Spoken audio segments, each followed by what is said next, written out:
Shalom, jemaat yang dikasihi Tuhan, anak-anak Victory Kids, Daniel luar biasa ya, diselamatkan Tuhan. Yuk beri kemuliaan bagi nama Tuhan. Kita tepuk tangan yang paling meriah buat Tuhan kita Yesus Kristus. Haleluya. Dia ajaib, dia luar biasa. Ya, shalom buat jemaat yang ada di online di link YouTube juga. Tuhan memberkati sehingga minggu depan kita boleh bersama-sama onsite ya di tempat ini. Buat anak-anak youth, buat anak-anak Victory Kids, kita kembali belajar kebenaran firman Allah. Ya, firman Tuhan pada pagi hari ini berjudul Sons of God atau anak-anak Allah. Ya, kita telah memasuki bulan ke-6 dari tahun 2024 ini, tanpa terasa sudah menjelang pertengahan ya, sudah sampai di bulan ke-6 yaitu pertengahan dari tahun ini. Bulan demi bulan kita lalui dan tema tahunan Gereja Rehoboth adalah Walking in Jesus Christ ya, berjalan bersama dengan Tuhan Yesus. Tema bulanan bulan kemarin The Power of the Holy Spirit, kuasa daripada Roh Kudus. Bulan ini masih tentang Roh Kudus, yaitu tentang led by the Holy Spirit. Jadi dipimpin oleh kuasa Roh Kudus, dan firman Tuhan pada pagi hari ini berjudul Sons of God. Mari kita berdoa. Bapa di surga, kami bersyukur Tuhan, pada pagi hari ini kami dikumpulkan di ruangan ini untuk kembali mendengarkan kebenaran firman Allah. Kami sudah memuji memuliakan Allah, kami sudah menyembah Tuhan, kami sudah melakukan ibadah kami, dan nanti kami setelah mendengarkan firman Tuhan kami juga akan masuk dalam perjamuan kudus. Terima kasih buat kesempatan yang Tuhan beri buat kami saat ini. Berfirmanlah buat kami semua, kami siap untuk mendengar. Tuhan melawat kami dari baris paling depan sampai baris paling belakang. Jangan lewatkan satu orang pun Tuhan. Biarlah setiap kami boleh pulang dengan pembaharuan yang dikerjakan oleh Roh Kudus. Terima kasih Bapa, kami serahkan jam ibadah ini ke dalam tangan Tuhan saja. Urapi hamba-Mu, urapi setiap kami. Dalam nama Tuhan Yesus Kristus kami peralaskan doa kami. Amin. Ayat mas kita terdapat dalam Roma 8 ayat 14. Saya undang jemaat Tuhan untuk berdiri semua. Kita akan baca bersama-sama ini ayat mas kita pada pagi hari ini. Roma 8 ayat 14, 23. Semua orang yang dipimpin Roh Allah adalah anak Allah. Amin. Berbahagialah setiap orang yang mendengar dan melakukan firman Tuhan dalam hidupnya sehari-hari. Silakan duduk. Saudara, setiap orang dikatakan yang dipimpin oleh Roh Allah adalah anak Allah. Ya, ini dalam bahasa Inggrisnya sedikit aja ya, saudara ya. Dalam bahasa Inggrisnya karena judulnya diambil dari bahasa Inggris, yaitu dalam New King James Version dikatakan Sons of God. AKS ya, jadi artinya jamak. Kalau jamak berarti saudara dan saya. Dalam New Living Translation lebih jelas lagi dikatakan children of God. Tapi bukan ajaran sesat yang pernah marak di Indonesia, saudara. Jadi kita adalah anak-anak Allah. Kalau tanpa S, Son of God, S-nya besar juga, itu menunjukkan kepada Tuhan Yesus. Tetapi ini karena bentuknya jamak, ini adalah ditujukan kepada saudara dan saya. Tadi firman Allah, ayat mas kita mengatakan semua orang yang dipimpin Roh Allah adalah anak Allah. Yang dimaksud dipimpin oleh Roh Allah itu adalah dipimpin oleh kuasa Roh Kudus. Dipimpin oleh kuasa Roh Kudus. Dan itu adalah saudara dan saya sebagai anak-anak Allah. Dikatakan yang dipimpin oleh Roh Allah adalah anak Allah, yaitu saudara dan saya maksudnya. Jadi saat ini kita mau satukan pikiran kita, samakan persepsi kita mau bicara tentang keberadaan kita sebagai anak Allah yang dipimpin oleh Roh Kudus. Kemudian kita melihat Roma pasal 8 ayat 15. Firman Tuhan berbunyi demikian. Sebab kamu tidak menerima roh perbudakan yang membuat kamu menjadi takut lagi, tetapi kamu telah menerima roh yang menjadikan kamu anak Allah. Dan oleh roh itu kita berseru, ya Aba, ya Bapa. Saudara, siapakah yang seringkali memperbudak manusia? Dia jadi pemarah, pencuri, jadi pembohong, Jadi anak-anak juga tidak pernah belajar diberi pengajaran berbohong oleh orang tua, tapi otomatis bisa berbohong. Bisa mencuri, bisa marah, dikuasai oleh kemarahan, kemudian dikuasai juga jadi perokok, jadi peminum, jadi pemakai obat-obatan psikotropika. Diperbudak oleh siapa saudara? Oleh siapa? Jangan bisik-bisik dong, saya nggak bisa dengar. Oleh siapa? Oleh iblis tentunya yang memperbudak. Sehingga dikatakan bahwa kita menjadi takut. Siapa yang suka nakut-nakutin? Siapa orang tua yang suka nakut-nakutin anak? Gak boleh ya saudara, itu bukan dari Tuhan. Karena Tuhan tidak memberikan roh ketakutan. Itu berasal dari si jahat. Tetapi Allah memberikan kepada kita Roh Kudusnya. Roh Kudusnya yang menjadikan kamu, saudara dan saya, anak Allah. Roh Kudus yang menjadikan kita anak-anak Allah. Yang oleh roh itu kita bisa berkata, berseru, ya Aba, ya Bapa. Aba dalam bahasa Aram artinya Bapa. Itu dikatakan oleh Yesus pada waktu dia berdoa di Taman Getsemani, karena besok harinya dia harus naik ke Bukit Golgota. Tidak ada agama lain dalam dunia ini yang memanggil Tuhannya dengan panggilan Bapa. Tidak ada. Rasanya terlalu akrab panggilan itu. Ada kedekatan secara emosional. Panggil Bapa, panggil kepada Allah itu Bapa begitu ya. Ada anak-anak muda katanya kalau berdoa panggilnya Babe gitu ya. Atau Daddy gitu. It's no problem. Pokoknya panggilannya Bapa kita kepada Allah. Luar biasa ya. Dan Roh Kudus yang membuat saudara dan saya bisa panggil Allah itu sebagai Bapa kita. Saudara barangkali ada di antara kita yang kurang beruntung. Artinya kita punya ayah yang tidak sesuai dengan harapan kita. It's no problem. Bapa dalam dunia ini tidak sama dengan Bapa dalam kerajaan surga. Bersyukur kalau saudara punya ayah yang bertanggung jawab, yang mengayomi, yang mendidik, yang mengasihi saudara. Bersyukur, mudah saudara akan mengenal Bapa di surga. Karena contohnya udah ada figur di dunia ini. Tapi andai kata saudara tidak punya ayah seperti itu tidak perlu dipermasalahkan. Karena Allah kita sebagai Bapa kita itu jauh-jauh lebih baik daripada Bapa dalam dunia ini. Itu tidak menghalangi kita untuk belajar mengenal kasih Allah. Kita bisa mengatakan setiap saat Bapa kepada Bapa di surga. Kita bisa berdoa dengan panggilan Bapa kepada Bapa di surga. Rasul Paulus juga dia menyampaikan sapaan bagi Allah dalam doa umat Kristen itu dengan panggilan Aba. Aba ya Bapa. Begitu dekatnya hubungan kita sebagai anak-anak Allah memanggil Bapa kepada Allah. Saudara, ayat selanjutnya mengatakan seperti ini. Roh itu, Roh Kudus, bersaksi bersama-sama dengan roh kita bahwa kita adalah anak-anak Allah. Bersaksi di sini artinya meneguhkan, menegaskan di dalam kita bahwa kita, saudara dan saya adalah anak-anak Allah. Saudara, saya ulang sedikit ya, refresh ya. 3 bulan yang lalu kita belajar tentang trikotomi. Masih ingat saudara? Saya yang berdiri di sini waktu itu 3 bulan yang lalu, yaitu bahwa manusia terdiri dari tubuh, jiwa, dan roh. Ya, inilah keberadaan kita. Dalam jika seorang meninggal, tubuhnya kemana saudara? Tubuhnya akan ke pemakaman, jadi debu tanah ya. Kemudian jiwanya kemana? Ini jiwanya yang akan dihakimi. Jiwanya yang akan dihakimi kelak waktu Tuhan Yesus datang sebagai Raja. Kemudian rohnya kembali kepada Allah. Saudara, dalam tubuh ada panca indera, ya, ada mata, ada hidung, ada telinga, ada mulut, ada jari-jari, ada kulit ini sebagai peraba. Panca indera semua punya itu saudara ya. Di dalam jiwa ada apa?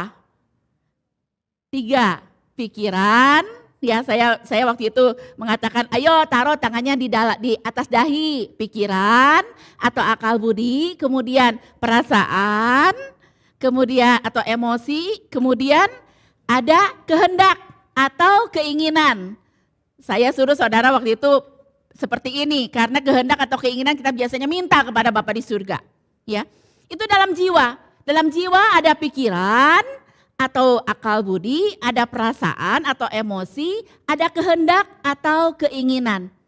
Karena saudara dan saya adalah pribadi punya ini saudara. Ada ini. Kemudian dalam roh, kita punya roh. Dalam roh ada hati nurani yang seringkali menuntun kita. Ada iman, iman yang diberikan Tuhan dalam roh kita. Itu iman. Kemudian ada dimensi yang supranatural dan ada nafas hidup. Yang kalau kita meninggal kembali kepada Allah tadi. Itu ada dalam roh kita.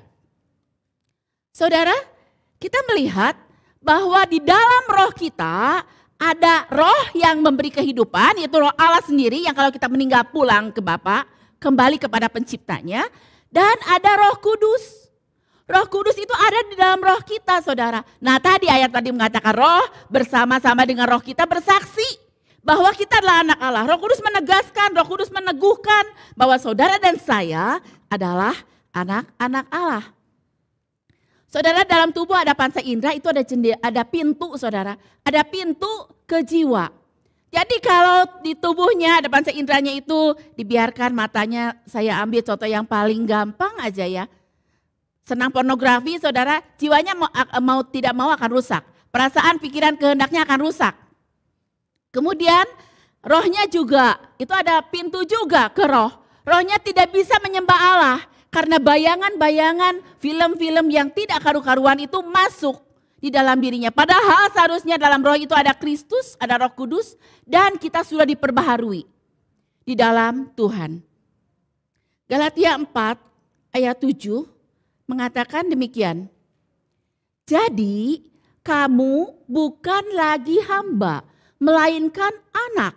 Jikalau kamu anak, maka kamu juga adalah ahli waris oleh Allah. Terjemahan lain dikatakan bahwa kamu menjadi ahli waris yang ditetapkan oleh Allah. Saudara, seorang ayah di sini kalau dia kaya raya, warisannya pasti datangnya ke anak. Gak mungkin ke anak tetangga saudara, pasti ke anaknya. Anaknya memperoleh privilege ya, artinya anaknya itu memperoleh perlakuan-perlakuan yang tidak bisa dinikmati oleh anak-anak orang lain. Boleh tidur di kamar papahnya, boleh makan makanan papahnya, boleh saudara. Dan kalau papahnya meninggal, itu anak menjadi ahli waris. Artinya semua harta bapaknya itu akan menjadi harta anaknya. Saudara, kalau saudara dan saya menjadi ahli waris kerajaan surga, saudara, artinya kita mendapatkan janji daripada Allah dan kita berhak menerima janji itu. Dalam dunia ini maupun dalam dunia yang akan datang. Nanti kita pelajari ya, kita punya kepastian apa saja. Dalam dunia ini dan dalam dunia yang akan datang, saudara dan saya berhak menerima janji-janji Allah. Tanpa kecuali saudara, saya mah ada orang kecil, saya mah orang bodoh, tidak berpendidikan, tidak masalah. Di hadapan Tuhan semua sama. Saya kan orang miskin, saya kan orang tidak bermartabat, artinya tidak punya kedudukan yang tinggi di masyarakat, tidak masalah. Semua sama di mata Allah, semua menikmati janji-janji Allah. Dan Allah berikan itu buat setiap anaknya, setiap anak Allah adalah ahli waris kerajaan surga. Ini pengharapan yang pasti saudara, bukan moga-moga, bukan mudah-mudahan. Percaya bahwa ini adalah kebenaran yang pasti. Saudara, sebagai anak-anak Allah, nah di sini kita belajar ya, kita punya kepastian. Ada yang mau jawab? Kita punya kepastian apa aja sih? Sebagai anak Allah kita punya kepastian. Sudah pasti kita diselamatkan. Sudah pasti kita diselamatkan kan nanti ceritanya masuk surga gitu ya. Bukan ceritanya, faktanya nanti masuk surga. Kemudian dalam dunia ini loh, kita pasti disertai, kita pasti dilindungi, kita pasti dicukupkan. kebutuhan kita menurut kekayaan dan kemuliaannya dalam Kristus Yesus, kata firman Tuhan kayak gitu. Banyak lagi kepastian-kepastian yang lain saudara. Di dalam semua janji Allah yang begitu banyak di dalam firman Allah, makanya kalau gak baca Alkitab ya gak akan tahu janji Allah apa. Kadang-kadang gak ngerti juga baca Alkitab, yuk ikut Sharon, yuk ikut Bless. Di sana belajar firman Tuhan sama-sama. Sehingga kita mengerti begitu banyak janji Allah bagi anak-anaknya, bagi saudara dan saya. Itu pasti, bukan mudah-mudahan saudara. Saya kasih 3 aja ya, kita belajar 3 aja pada pagi hari ini, gak usah banyak-banyak dulu, yang penting 3 ini bisa diingat saudara. Saudara, yang pertama adalah kepastian keselamatan, tadi betul udah dijawab ya, kepastian keselamatan. 1 Yohanes 5:13 firman Tuhan berbunyi demikian. Semuanya itu kutuliskan kepada kamu supaya kamu yang percaya kepada nama anak Allah tahu secara pengetahuan, bukan perasaan. Ada di sini, tahu pengetahuan. Bukan rasa-rasanya sih saya diselamatkan, bukan. Secara pengetahuan ya, tahu bahwa supaya kamu yang percaya pada nama Allah, anak Allah tahu bahwa kamu memiliki hidup yang kekal. Jadi tidak ada tuh mudah-mudahan arwahnya diterima di sisi Tuhan yang Maha Esa. Gak ada kita kayak gitu. Pasti satu kepastian keselamatan. Saudara dan saya kapan saja dengan cara bagaimana saja kita meninggalkan dunia ini, saudara dan saya sudah punya tempat dalam kerajaan surga. Amin saudara. Beri kemuliaan dong buat Tuhan kita Yesus Kristus yang meriah saudara. Luar biasa. Ini jaminan keselamatan. Kepastian jaminan keselamatan. Pasti saudara, tidak mudah-mudahan. Kapanpun kita meninggal dengan cara apapun kita meninggal. Dulu saya pernah berpikir kalau orang kecelakaan itu kayaknya punya dosa deh. Salah ternyata konsep itu saudara. Tuhan mengizinkan apapun juga terjadi itu terbaik buat umatnya. Kalaupun harus meninggal dengan cara yang kurang menyenangkan, kurang nyaman, it's no problem. Yang penting rohnya kembali kepada Bapa di surga dan dia punya kepastian keselamatan. Saudara, Kristus sudah mati di Bukit Golgota untuk menebus saudara dan saya. Sehingga kita yang seharusnya masuk ke neraka digantikan oleh Tuhan Yesus dengan pengorbanannya di atas kayu salib. Ini bukan dongeng isapan jempol, ini fakta sejarah. Banyak saksinya. Dia bangkit pada hari yang ketiga, banyak saksinya. Kemudian dia naik ke surga, banyak saksinya juga, murid-murid melihat. Dan malaikat mengatakan, dengan cara yang seperti kamu lihat saat ini Yesus naik ke surga, dia akan datang kembali. Dengan iman saudara, kita percaya bahwa Yesus akan datang kedua kalinya untuk menjemput saudara dan saya. Selama apa? Selama kita tetap dalam iman kepada Tuhan. Tentunya, karena Tuhan berkata, aku bertanya, adakah iman di bumi ini? Ini fakta sejarah dan dia mengirimkan kuasa Roh Kudus untuk menyertai saudara dan saya. Kita sudah belajar sebulan yang lalu. The power of the Holy Spirit. Kuasa yang dahsyat dari kuasa Roh Kudus. Bulan ini masih juga belajar tentang Roh Kudus. Maksudnya apa saudara? Biar kita ingat, biar jemaat Tuhan paham, menyadari, terus menyadari bahwa ada kuasa Roh Kudus yang menyertai saudara dan saya. Apakah setiap pagi kita mengatakan selamat pagi Roh Kudus? Terima kasih karena Engkau ada. Karena Engkau siap untuk menolong aku sepanjang hari ini.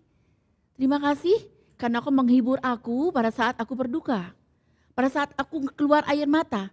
Atau saudara cuek-cuekan aja sama kuasa Roh Kudus? Seharusnya tidak demikian saudara. Roh Kudus telah turun, dia menjadi penolong dan penghibur bagi kita semua. Dan Yesus janji untuk datang untuk kedua kalinya menjemput saudara dan saya. Ini satu kepastian. Saudara yang percaya dan menerima Tuhan sebagai juru selamat, itu pasti diselamatkan. Kemudian harus dibaptis saudara. Baptis itu kan meterai. Jadi saudara percaya menerima Yesus kemudian dibaptis. Kan mungkin saudara berpikir, penjahat di sebelah Tuhan Yesus juga gak seperti baptis. Tapi kan Tuhan mengatakan hari ini juga engkau bersama-sama dengan aku di Firdaus. Yes, itu betul. Tapi saudara dan saya kalau punya kesempatan dibaptis ya dibaptis saudara. Jangan mengulur-ngulur waktu ya. Saudara, jadi ini satu kepastian, percaya dan menerima Yesus sebagai Tuhan dan Juru Selamat pasti diselamatkan. Bukan mudah-mudahan, bukan semoga. Dan Yesus akan datang untuk kedua kalinya menjemput saudara dan saya. Jadi yang pertama adalah kepastian keselamatan ya saudara ya. Sekarang yang kedua adalah kepastian kemenangan. Saya bacakan ayatnya saudara. Kepastian kemenangan. 1 Korintus 15 ayat 57, tetapi syukur kepada Allah yang telah memberikan kepada kita kemenangan oleh Yesus Kristus Tuhan kita. Kemenangan itu sudah ada buat kita saudara, sudah ada. Bukan akan diberikan, bukan. Telah memberikan kepada kita. Kemenangan oleh Yesus Kristus Tuhan kita. Saudara, dalam dunia ini, setiap orang pasti mengalami masalah, tantangan, pencobaan, kesulitan. Anak sekolah juga, anak Victory Kids mengalami kesulitan ya. Ngadepin apa? Ngadepin matematika, biasanya gitu ya pada umumnya ya. Seperti itu hal yang wajar saudara. Kalau mau tidak ada masalah, itu adalah orang yang mati. Atau orang yang ODGJ ya, dalam gangguan jiwa. Itu baru gak punya masalah, seenaknya saja dia hidup. Tetapi saudara dan saya, kita selama masih bernafas dalam dunia ini, saudara kita pasti menghadapi masalah. Beberapa orang tidak tahan dengan masalah yang dihadapi sampai stres, depresi atau bahkan bunuh diri. Seingat saya 2 orang teman saya yang sama-sama melayani, saudara. Sama-sama pernah sama-sama melayani, mengakhiri hidupnya dengan menyodorkan nyawanya sama Tuhan atau bunuh diri ya saudara. Padahal Tuhan sendiri punya waktu. Kapan dia akan mencabut roh kita. Roh kehidupan yang ada di dalam diri kita. Saudara sebagai anak-anak Allah kita akan sama seperti orang dunia ini. Kalau orang dunia ini menghadapi kesulitan sama saudara. Jangan dipikir oh saya mah anak Tuhan. Saya mah jalannya di tol. Lurus, rata, bersih tanpa masalah. No. Gak seperti itu konsepnya saudara. Saudara dan saya sama-sama ada di bumi ini menghadapi berbagai macam tantangan, masalah, kesepian barangkali. Saudara, itu kita hadapi. Tetapi satu hal yang merupakan jaminan buat saudara dan saya sebagai anak-anak Allah, kita pasti bisa melewatinya. Semua itu pasti berakhir. Kita pasti bisa mengatasinya. Saudara dan saya pasti menang. Itu jaminan saudara. Kepastian kemenangan sudah diberikan oleh Yesus Kristus Tuhan kita. Selama saudara dan saya tetap di dalam Dia. Selama kita mempersilahkan Roh Kudus memimpin hidup kita. Kita sebagai anak-anak Allah mohon pimpinan dan pertolongan, penghiburan daripada Roh Kudus. Ini kepastian saudara. Jadi yang pertama kepastian keselamatan. Yesus sudah mati ya, bangkit dan naik ke surga menyediakan tempat buat saudara dan saya. Sehingga kita punya tempat dalam kerajaan surga. Pasti selamat. Saudara percaya dan terima Yesus pasti selamat. Itu sudah dikatakan secara pengetahuan ya, bukan perasaan. Duh saya masih berbuat dosa ya minta ampun. Ya makanya dengan pimpinan Roh Kudus kita berjalan menjaga hati kita dengan kewaspadaan. Karena di sana ada kehidupan, bukan kematian. Itu yang Tuhan janjikan buat anak-anaknya. Yang kedua adalah kepastian kemenangan. Saudara dan saya menghadapi berbagai macam tantangan masalah pasti menang. Ujung-ujungnya pasti menang. Sekarang jalani aja. Jalani aja, hidup itu hanya sekali ya saudara. Jadi dengan berkeluh kesah, dengan mengomel, itu masalah tidak selesai saudara. Malah masalah itu makin menekan kita. Terus katakan bersyukur Tuhan sudah berikan kemenangan buat saya. Walaupun saat ini saya menghadapi kesulitan, tantangan, masalah, saya percaya semuanya akan berakhir. Saya percaya bahwa semuanya akan berakhir dengan kemenangan. Semua akan baik-baik saja karena ada Tuhan. Beres KB katanya ya, kata pujian yang kita nyanyikan ya. Karena ada Yesus semua menjadi beres. Yang ketiga, saudara, adalah kepastian penyertaan. Saudara, ada orang tua yang merasa kesepian karena ditinggalkan anak mantu cucunya. Masih beruntung kalau masih punya pasangan seperti saya dengan Pak Randy. Jadi di rumah masih ada berdua. Tapi ada kalanya juga pasangan juga sudah mendahului. Artinya tinggal sendiri. Mari kita akan nikmati, kita akan jalani itu tanpa menuntut kepada anak, mantu, cucu untuk perhatikan saya, perhatikan saya. Ingat saudara, ada yang menyertai kita. Kita tidak seorang diri, ada yang menyertai kita. Itu adalah Roh Kudus yang selalu ada di dalam kehidupan kita. Kita tidak pernah ditinggalkan sendirian, kita tidak pernah ditinggalkan menjadi yatim piatu. Ibrani 13 ayat 5 bagian C. Karena Allah telah berfirman, aku sekali-kali tidak akan membiarkan engkau dan aku sekali-kali tidak akan meninggalkan engkau. Wajar setiap orang butuh teman untuk berbagi. Karena kita adalah makhluk sosial. Tapi tidak selalu kita mendapatkan orang yang sejalan dengan kita. Orang yang berpihak kepada kita. Orang yang mau jalan sama-sama dengan kita. Enggak selalu kita mendapatkan itu. Pasangan kita juga kadang-kadang juga tidak bisa seperti itu saudara. Karena dia hanya manusia yang penuh dengan keterbatasan. Tapi ada Roh Kudus yang menyertai saudara dan saya. Roh Kudus selalu ada sebagai roh penghibur, sebagai roh penolong. Roh Kudus menyertai kita dimanapun kita berada, kemanapun kita melangkah. Ada Roh Kudus yang menyertai. 3 kepastian sebagai anak Tuhan. Kita punya kepastian keselamatan, kepastian kemenangan, kemudian kepastian penyertaan. Itu sudah pasti, bukan moga-moga, bukan mudah-mudahan. Semuanya adalah kepastian. Saudara, semua orang yang dipimpin oleh Roh Allah adalah anak Allah. Lambang-lambang dari Roh Kudus, dia turun seperti burung merpati pada waktu Yesus dibaptis. Kemudian dia turun sebagai lidah api pada waktu murid-muridnya berdoa di loteng Yerusalem pada hari pencurahan Roh Kudus. Kemudian dia seperti air yang menyegarkan, seperti minyak yang menyembuhkan, dan banyak-banyak lagi gambaran tentang Roh Kudus. Saudara, marilah kita pelajari apa saja yang dikerjakan oleh Roh Kudus pada waktu ia memimpin kita sebagai anak-anaknya. Saudara tahu GPS ya, Global Positioning System. Itu ada di HP saudara ya, jadi kalau kita mau cari alamat atau kita ada di luar kota gak tahu alamat, itu tinggal kita pasang. Itu bisa Google Map namanya, aplikasinya bisa Waze, ya bisa mungkin yang lain-lainnya.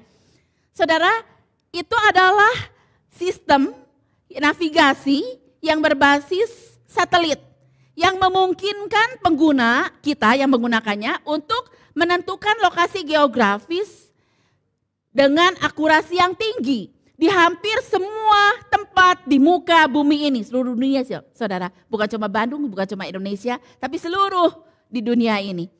Itu aplikasi bisa dipakai secara gratis, ada biasanya di handphone kita ya saudara, bebas. Bukan hanya untuk masyarakat umum, tapi GPS ini juga untuk tugas-tugas kemiliteran. GPS ini akan berbunyi kalau saudara menanyakan. Saya menanyakan alamat X gitu ya. Kemudian GPS akan berbunyi, oh Anda harus lurus, belok kiri, belok kanan. Kalau tiba-tiba kita salah, harusnya belok kanan, kita belok kiri. Dia akan memperingatkan GPS ini saudara.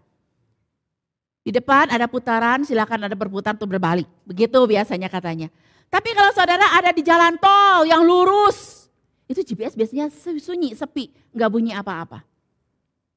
Saudara, ini bisa mirip-mirip dengan gambaran Roh Kudus, tapi penyertaan Roh Kudus itu lebih kompleks lagi daripada GPS. Menjelaskan, memimpin kita luar biasa, lebih daripada GPS yang saudara ada di HP saudara. Kalau kita mengandalkan Roh Kudus, peka, belajar peka akan pimpinan Roh Kudus. Roh Kudus akan menunjukkan kemana kita akan melangkah. Kalau kita mempersilahkan Roh Kudus memimpin hidup saudara dan saya, kita akan pasti menerima pimpinan itu. Kalau salah jalan saudara, itu akan Roh Kudusnya akan bunyi. Roh Kudusnya akan bicara, kamu salah jalan Yulia, ayo balik. Kalau tiba-tiba kok gak ada suara apa-apa ya, berarti jalan saya baik-baik saja, di jalan lurus, it's no problem, gak apa-apa. Karena apa? Karena Roh Kudus tetap akan memimpin, tetap akan menolong kita. Roh Kudus hanya menuntun anak-anak Allah. Karena dikatakan oleh tadi ayat mas kita, yang dipimpin oleh Roh itu adalah anak-anak Allah. Yaitu saudara dan saya. Dibutuhkan kepekaan. Karena Roh Kudus adalah seorang pribadi, saudara. Bukan apa itu Roh Kudus, bukan. Siapa itu Roh Kudus? Dia adalah pribadi. Pribadi punya pikiran, perasaan, kehendak. Jangan lupa saudara. Roh Kudus bisa berduka pada waktu diabaikan. Pada waktu, Yulia kamu salah, enggak lah. Pokoknya ini pasti benar. Saya yakin ini benar. Diabaikan. Hilang kepekaan. Saya akan hilang kepekaan saudara. Padahal dengan bertambahnya usia, dengan pengalaman kita hari lepas hari, kita akan belajar lebih peka lagi akan pimpinan Roh Kudus. Kita harus belajar berinteraksi yang tadi saya katakan. Pernah enggak sih mengatakan selamat pagi Roh Kudus, terima kasih hari ini saya sudah bangun. Kemudian saya minta pertolongan Tuhan sepanjang hari ini untuk saya dihibur, dikuatkan, untuk melewati berbagai macam kesulitan yang barangkali saya akan hadapi. Anak-anak kalau mau sekolah, kalau mau ulangan, Roh Kudus tolong saya bisa mengerjakan ulangan dengan baik. Ingat, jujur, integritas, tidak nyontek. Kalau pas pada waktu nyontek, mungkin Roh Kudus akan mengingatkan, kamu nyontek, gak baik itu, gak boleh itu. Berhenti. Saudara, belajar kepekaan itu gampang. Ngeceknya itu kita punya damai sejahtera atau enggak. Pada waktu kita tidak punya damai sejahtera, pada waktu kita galau, pada waktu kita tidak tahu mana yang harus dipilih, berhenti lebih baik. Berhenti itu dalam arti mencari Tuhan saat itu. Minta pimpinan Roh Kudus. Ingat, yang dipimpin oleh Roh Kudus adalah anak Allah, bukan anak dunia ini. Saudara dan saya anak Allah dan kita dipimpin oleh Roh Kudus. Roh Kudus ada dalam diri kita. Karena kita adalah bait Roh Kudus. 1 Korintus 3 ayat 16 dikatakan, tidak tahukah kamu bahwa kamu adalah bait Allah dan Roh Allah diam di dalam kamu. Siapa itu Roh Allah? Ya Roh Kudus. Saudara, Roh Kudus ada turut serta pada waktu penciptaan dunia ini diciptakan. Kejadian 1 ayat 26 pada waktu Allah Tritunggal menciptakan manusia, baiklah kita menjadikan manusia menurut gambar dan rupa kita dan seterusnya. Itu Roh Kudus ada sebagai pencipta di situ. Kita dapat meminta apapun kepada Roh Kudus karena dia juga adalah pencipta. Roh Kudus juga dijelaskan di sini oleh Ayub. Ayub 33 ayat 4 dikatakan Roh Allah telah membuat aku dan nafas yang maha kuasa membuat aku hidup. Jadi Roh Kudus ikut serta. Ayub tahu bahwa Roh Kudus ikut serta pada waktu Allah menciptakan Ayub. Kemudian Ayub 34 ayat 14 sampai 15. Jikalau ia menarik kembali rohnya dan mengembalikan nafasnya kepadanya, maka binasalah bersama-sama segala yang hidup dan kembalilah manusia kepada debu.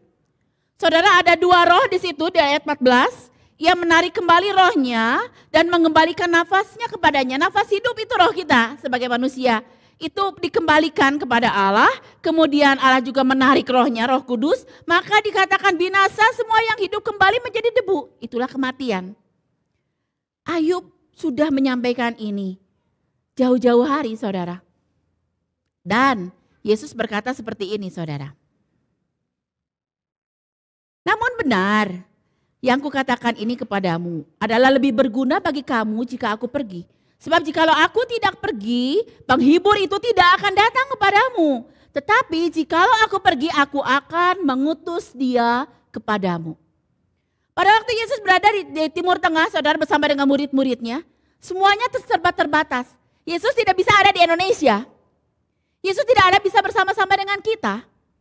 Dan Yesus mengatakan adalah lebih baik jikalau aku pergi. Dan Roh Kudus akan turun. Kita manusia itu dibatasi oleh ruang dan waktu. Ini ruang ya, ini ruang. Berarti saudara dan saya ada di ruangan ini, saudara dan saya tidak bisa ada di rumah dalam waktu yang bersamaan. Waktu ini jam 9 lebih, kita ada di tempat ini dan waktu ini tidak bisa ada di tempat lain. Jadi itulah manusia, keberadaannya dibatasi oleh ruang dan waktu. Yesus waktu ada dalam dunia ini juga dibatasi oleh ruang dan waktu. Sebab itu Yesus mengatakan adalah lebih baik kalau aku pergi dan Roh Kudus datang. Roh Kudus datang itu tidak dibatasi oleh ruang dan waktu saudara. Dimanapun kita berada di sana ada Roh Kudus. Di sana ada Roh Kudus yang sanggup menolong, sanggup menghibur, memimpin hidup kita. Dalam perjanjian lama, Roh Kudus itu hanya hinggap, tidak menetap. Tapi dalam perjanjian baru itu menetap, ada tinggal di dalam saudara dan saya. Karena kita adalah bait Roh Kudus. Dalam perjanjian lama, saya bacakan ya dalam Bilangan 11. Lalu turunlah Tuhan dalam awan dan berbicara kepada Musa. Kemudian diambilnya sebagian dari roh yang hinggap padanya. Cuman hinggap saudara. Dan ditaruhnya atas ke-70 tua-tua itu. Ketika roh itu hinggap pada mereka, kepenuhanlah mereka seperti nabi, tetapi sudah itu tidak lagi. Cuma hinggap. Di perjanjian lama itu Roh Kudus cuma hinggap. Termasuk pada Musa. Tetapi perjanjian baru, dalam diri saudara dan saya ada Roh Kudus menetap, tinggal, permanen. Roh Kudus tinggal di dalam anak-anaknya. Dan Allah dan dalam anak-anak Allah dan harus ada manifestasinya. Awalnya barangkali itu adalah bahasa roh. Tetapi yang lebih penting adalah buah roh yang bisa timbul secara nature. Secara alami, tidak dibuat-buat, tidak munafik. Tapi memang keluar itu buah-buah roh dalam kehidupan kita. Saudara, posisi kita itu tidak dapat menjauhi kuasa Roh Kudus. Pemazmur jelas ya, karena nanti saudara baca dalam Mazmur 139 ayat 7 sampai 13. Dikatakan, kemanakah aku dapat pergi? Tidak ada satu tempat pun yang tidak ada roh Allah. Di sana ada roh Allah, di sana ada Roh Kudus. Tidak dapat menyembunyikan diri kita di hadapan Tuhan. Saudara, kemanapun kita melangkah, di sana ada roh Allah. Roh Kudus sudah tahu, sudah ikut menciptakan. Tahu sejak kita ada dalam kandungan ibu kita. Firman Tuhan mengatakan, Mazmur mengatakan, sejak dari kandungan ibu, Roh Kudus sudah tahu. Cuma kadar kepenuhan Roh Kudus dalam diri tiap-tiap orang itu yang berbeda. Itu yang perlu kita terus bagaikan emas yang dimurnikan. Terus bergaul dengan Roh Kudus, terus minta kepekaan. Sehingga kita dipenuhkan dengan kuasa Roh Kudus. Kuasa dari tempat yang maha tinggi. Ingat saudara, masih ada mujizat sampai hari ini. Masih ada mujizat saudara. Dan mujizat itu dikerjakan oleh Roh Kudus. Melalui hidup saudara dan saya. Mujizat untuk kehidupan sendiri maupun mujizat untuk orang-orang sekitar kita. Masih ada mujizat saudara. Mujizat hadir, mujizat Allah hadir lewat keberadaan kita dalam dunia ini. Kita memiliki hidup yang sesungguhnya pada waktu kita menerima pimpinan Roh Kudus. Mujizat seharusnya menyertai setiap langkah kehidupan kita. Karena Roh Kudus ada di dalam saudara dan saya. Ini membuktikan kebesaran Tuhan. Semua bagi kemuliaan nama Tuhan.